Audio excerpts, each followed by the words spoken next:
ഭഗവാൻ യുദ്ധമൊക്കെ കഴിഞ്ഞ് പാണ്ഡവരെ സന്ദർശിക്കാൻ വേണ്ടി പോകുന്ന സമയത്ത് അമ്മയുടെ അടുത്ത് പോയി ഇരിക്കുന്നു. ചോദിക്കുന്നു, ഇനി നിങ്ങൾക്ക് എന്താ വേണ്ടത്? എന്തെങ്കിലുമൊക്കെ ചോദിക്കൂ, എന്തെങ്കിലും ഒരു ആഗ്രഹം ഉണ്ടെങ്കിൽ ചോദിക്കൂ, ഞാൻ അതും കൂടെ ചെയ്തു തരാം. നമ്മളോട് ഗുരുവായൂരപ്പൻ ചോദിച്ചാൽ നമ്മൾ എന്ത് പറയും? നമുക്ക് ലിസ്റ്റ് ഉണ്ടല്ലോ, തരൂ കൃഷ്ണ. രണ്ട് തരത്തിൽ വ്യാഖ്യാനിക്കും ആചാര്യന്മാര്.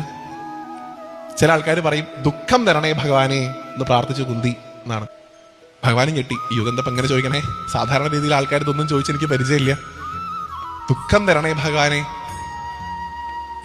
ചിദാനന്ദപുരി സ്വാമിയൊക്കെ പറയും അങ്ങനെയല്ല പറഞ്ഞിട്ടുള്ളത്. ദുഃഖം ആർക്കും വലിയ താല്പര്യമൊന്നുമില്ല. കുന്തി പ്രാർത്ഥിച്ചത് ദുഃഖം തരണേ എന്നല്ല, ആപത്തുകളെ തരണേ ഭഗവാനെ എന്നാണ്. രണ്ടും തമ്മിൽ വ്യത്യാസമുണ്ട്. എപ്പോഴും സങ്കടം ആർക്കും വലിയ ആഗ്രഹമൊന്നുമില്ല, പക്ഷെ ആപത്തുകൾ ഉണ്ടായാൽ നല്ലതാണ്. ഭഗവാൻ ചോദിച്ചു, എന്തിനാ അമ്മ ഇങ്ങനെ ചോദിക്കണേ? കണ്ണ് നിറഞ്ഞുകൊണ്ട് മുമ്പിലിരിക്കുന്നത് സ്വന്തം സഹോദരന്റെ മകനാണെന്നുള്ള വ്യാഖ്യാനത്തിലൊന്നും അല്ല കുന്തി ഇരിക്കുന്നത്. നവദ്വാരങ്ങളുള്ള ഈ ശരീരത്തിൽ ഇരിക്കുന്ന ഭഗവാനെ എന്ന് വിളിച്ചു തന്നെയാണ് അഡ്രസ് ചെയ്യുന്നത് കുന്തി. അങ്ങനെയുള്ള ഭഗവാനെ, അങ്ങ് എനിക്ക് ആപത്തുകളെ തരണം. എന്തുകൊണ്ട്? ആപത്തുകൾ ഉണ്ടാവുന്ന സമയത്ത് ആ ആപത്തുകളെ മാറ്റാൻ ഞങ്ങളുടെ അടുത്തേക്ക് അവിടെ നിന്ന് ഓടി വരുമല്ലോ. അവിടെ നിന്ന് ഓടി വന്ന് ഞങ്ങളുടെ ആപത്തുകളെ മാറ്റാൻ വേണ്ടി ഞങ്ങളുടെ അടുത്തേക്ക് വരുമ്പോൾ ഞങ്ങൾക്ക് അങ്ങേ കാണാലോ, അങ്ങേ തൊടാലോ, അങ്ങോട്ട് സംസാരിക്കാലോ. അതുകൊണ്ട് ഇടയ്ക്കിടയ്ക്ക് അങ്ങേ മറന്നു പോകാതിരിക്കാനായി ഞങ്ങൾക്ക് ആപത്തുകളെ തരണേ ഭഗവാനെ എന്ന് പ്രാർത്ഥിച്ചു കുന്തി. പഞ്ചപാണ്ഡവന്മാരുടെ അമ്മയായിട്ടുള്ള കുന്തി.